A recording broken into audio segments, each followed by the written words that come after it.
진혜진 시인의 여우비라는 시 한번 볼까요? 선생님이 저보고 이거 보라고 한 시인데, 이거 전체는 그 시가 오는 과정, 선생님도 그렇게 보셨나요? 네. 아, 예. 그 한번 볼까요, 그러면? 여우비, 진혜진, 나를 감추기 위한 한계, 어느 날 얼굴에 내리는 백색 문장. 여기 문장이란 말이 또 나오잖아요. 그 하얀 백지 위에 어느 날 시인이 쓰고자 하는 문장이 이렇게 묻어 나오는 거예요. 여우비같이 슬쩍 비를 줄게 햇빛을 다오. 그 말이 바로 빛난 뒤에 살짝 그 오는 것이 여우비잖아요. 예. 근데 그 여우에 대해서 참 그 재밌는 것이 많이 있어요. 그 호가호이라고 해갖고 여우 호자에다가 빌릴 가자, 호랑이 호자에다 위세 자를 써서 호가호이라고 그러는데, 이 말은 호랑이 위세를 빌려서 여우가 대장 노릇한다 그 말이거든요. 이 말이 어디에서 나온 말이냐면은, 전국책에 보면은 초책이라는 데가 소계효리라는 아주 유명한 장수가 나와요.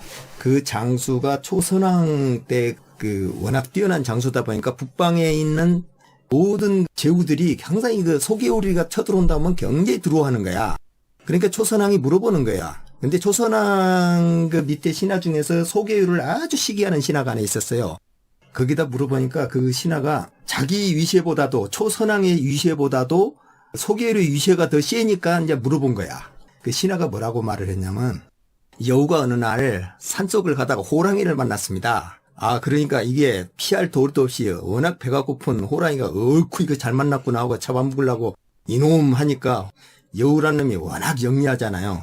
그래서 여우가 호랑이 앞에 어디 감히 나를 잡아먹으려고 하느냐 그러는 거예요. 그러니까 이놈 봐라. 그러니까 나는 이미 하느님한테서 이 세상을 모두를 다스릴 수 있는 권한을 나한테 받았는데, 네가 만약에 나를 잡아먹는다면 위에 옥황상제가 가만히 두지 않을 것이다 그런 거니까, 이게 무슨 소리야. 그러니까 네가 진짜 나를 시험해보고자 하면은 내 뒤를 한번 따라와 보라 하면서 이제 지가 앞에 딱 가는 거야, 여우가. 그러니까 뒤에 호랑이가 따라오니까 호랑이를 보고 다 도망가 불잖아요, 모든 짐승이. 그러니까 과연 여우님이 이 세상에 최고의 그 왕이시군요 하면서 그때부터 복종을 한 거야. 그 말을 빌려서 초선왕한테, 이것은 호랑이가 원래 이사가 있는 건데, 소계율이란 사람은 임금님의 100만 대군, 초선왕의 그 100만 대군을 제후들이라든가 북방의 장수들이 들어오는 것이지 소계율을 갖다 들어온 것이 아닙니다. 그건 호가호이하고 똑같은 말입니다. 그렇게 이제 이야기를 한 거예요. 그때서 임금이 기분이 엄청 좋잖아요. 듣기 좋은 말이네요. 그렇죠. 그러니까 신하 중에서도 이렇게 간신같이 임금님 말에 탁 맞게끔 해주는 그런 사람들이 있어요, 이 세상에는. 근데 그렇게 해야 좀 경계를 안 하지 않나요? 서로가 더 좋은 거지. 아, 그럼요. 네. 그 여우라는 것은 원래가 굉장히 약아요. 그 호위불길이란 말인데, 여우 호자에다가 의심의자에다가 안이불자에다가 결단결자를 쓰는데, 그 호위불길이라는 말이 무슨 말이냐면은, 여우는 워낙 의심이 많아가지고 자기가 확신을 하지 않으면은 절대 실행을 하지 않는 거야. 그러니까 아주 신중한 사람을 두고 하는 말이 호위불길이란 말인데, 황하 나루토의 그 맹진이라는 나루토가 있는데, 그게 겨울 되면 이제 얼이 걸어요. 그런데 가만히 쳐다보니까 여우는 결빙이 돼갖고 있는 물속에 물소리가 들리지를 않아야지 강을 건넌다고 그러거든요. 그러니까 가만히 보니까 사람들이 보니까 수레를 갖고 그 황하를 건너가야 되는데 여우가 건너가고 있는 거예요. 여우가 건너간 정도 같으면은 우리가 수레를 끌고 가도 안심해도 된다 하고, 그러고 이제 건넌다는 그런 말이 있어요. 그래서 호위불길이라고 그러거든요, 그 말을. 네. 예. 그래서 의심이 많은 사람, 아주 신중한 사람, 그런 사람을 그 호위불길이라고 그래요. 여기 시에서 백색 문장이라는 말이, 그러니까 원래 문장을 쓰면은 하얀 그 종이에 검은색으로 선명하게 나와야 되는데, 이게 아직은 드러나지 못한 문장 같아요. 선명하게 드러날 수 없는 문장. 그래서 백색 문장인 거죠. 드러낼 수 없으니까. 예. 네. 어느 날 얼굴에 내리는 백색 문장. 비를 줄게 햇빛을 다오. 이게 이제 여우비가 하는 말이잖아요.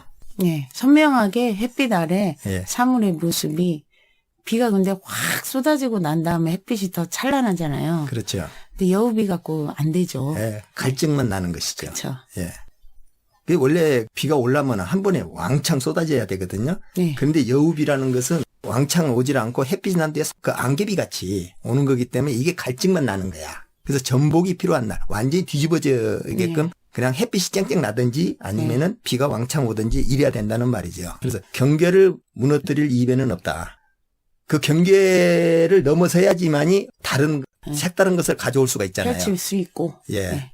그래서 3단 우산처럼 예감을 펼쳐보아도 1단, 2단, 3단. 3단 우산 같으면 어떻다는 거예요? 비를 전혀 맞지 않을 그런 아주 튼튼한 우산이잖아요. 3단 우산처럼 예감을 펼쳐보, 이게 몇 단계의 그것을 펼쳐보아도 이런 말이지요. 3단 우산처럼 예감을 펼쳐보아도 이 말은 몇 단의 우산을 이렇게 펼쳐보아도 그 상상력을 그만큼 더 많이 펼쳐보아도 이런 말이 되겠네요. 그래서. 네. 더 펼칠 수 없을 만큼 펼쳐보아도. 예. 소리는 없고 젖은 사람만 있다. 어떤 명확한 것은 없고 푹 젖어 들어갔고 무언가도 모르고 이렇게 꿈속 몽환같이 있는 사람만 있다. 소리는 없고 젖은 사람만 있다. 몽환처럼. 지붕에서 내리는 비는 눈물이라고.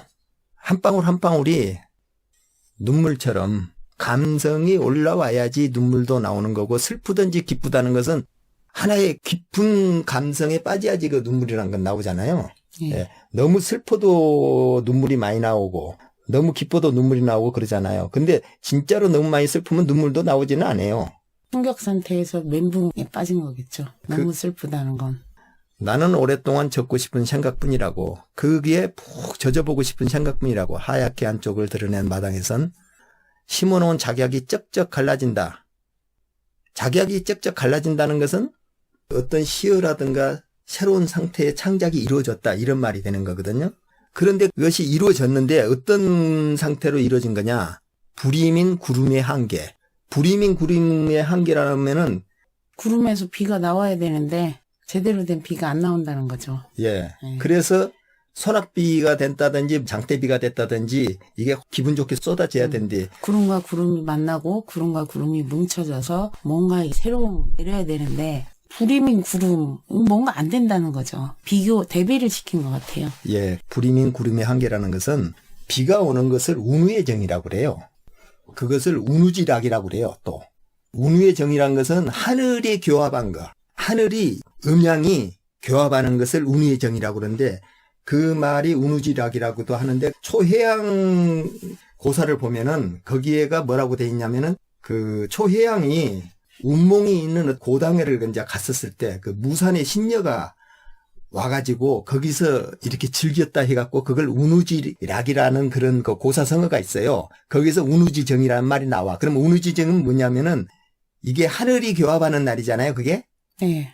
그래서 하늘은 건이고 땅은 곤이란 말이에요. 네. 그래서 건곤합이라고 그래요. 그걸 네. 그래가지고 그러면은 그 우리가 보통 이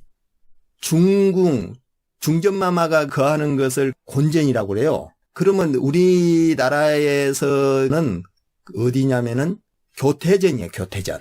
네. 예, 교태전을 그러고 옛날에는 임금님이 이렇게 임금이 곤전을 방문하잖아요. 네. 중전마마. 그러니까 그 비나 그 빈들이 있는데 방문하지 않고 그 곤전을 방문할 때 그때는 여기 북을 쳐요. 오늘 저녁에는 임금님이 하늘과 땅이 만나는 날입니다. 그러니까 그 일반 백성들은 하지 말라고. 네. 예, 이제 왕자 생산하는 날이니까 부정 탄다고. 네. 부정이라기보다 하늘의 기운을 네. 이 우리나라를 평안해 할 세자를 그 하는 날이니까 다들 조심해라. 예, 그런 말이나 마찬가지예요. 그리고 옛날에는 이렇게 비가 오고 그러잖아요. 그러면 잠을 자질 않았어요. 왜냐하면은 담이 무너질 수도 있고 집이 무너질 수도 있고 큰 비가 와서 들이닥칠 수도 있고 하기 때문에 옛날 사람들은 그 비만이 오고 할 때는 일부러 잠을 깨우고 그런 것이 그 소화기가 나와요. 그러니까 그런 말도 다 사람이 살 수 있는 지혜를 그렇게 그 기록을 해놨어요. 그래서 옛날 사람들은 지금같이 과학적으로 언제 비 온다 그거 할 수가 없잖아요. 그 비가 오면은 그냥 깨라 해갖고 이제 앉아서 기다렸겠지요. 예, 그런 식으로 옛날에는 이 하늘이 이렇게 비가 오고 어쩌고 걸 상당히 두려워하기도 하고 그랬죠. 그래서 불임인 구름의 한계라는 것은 결국에 가서는 비가 올 듯 제대로 오지 않는 거. 그것을 이제 그렇게 말한 것 같아요. 어디론가 여우비 서사는 짧고 흘러들지 못한 목마름이 눈썹에서 휘발된다. 서사는 짧고 그러니까 이어져야 되는데 시가 한편 아주 주옥같이 이렇게 촥 깨져야 되는데 그것이 되질 않고 그냥 눈썹 위에서 휘발돼 버리는 거야. 사라져 버리는 거야, 이게. 예, 상상력이 쓱쓱쓱 사라져가고 제대로 된 것이 안 된, 창작 과정이 제대로 이루어지지 않는 것. 그것을 여우비라 해가지고 쓴 것 같아요. 시는 쉽잖아요. 그래서 한 줄 한 줄이 정말 꾹꾹 누르듯이 힘겹게 한 행을 한 줄씩 그렇게 담은 것도 예. 그 여우비에 어울리는 것 같아요. 예, 예. 여우가 워낙 얕다 보니까 여우에 대한 이 고사성어가 상당히 많아요. 예. 그리고 오늘은 이 시보다는 고사성어가 더 많았네. 네. 예, 여기까지만 하죠.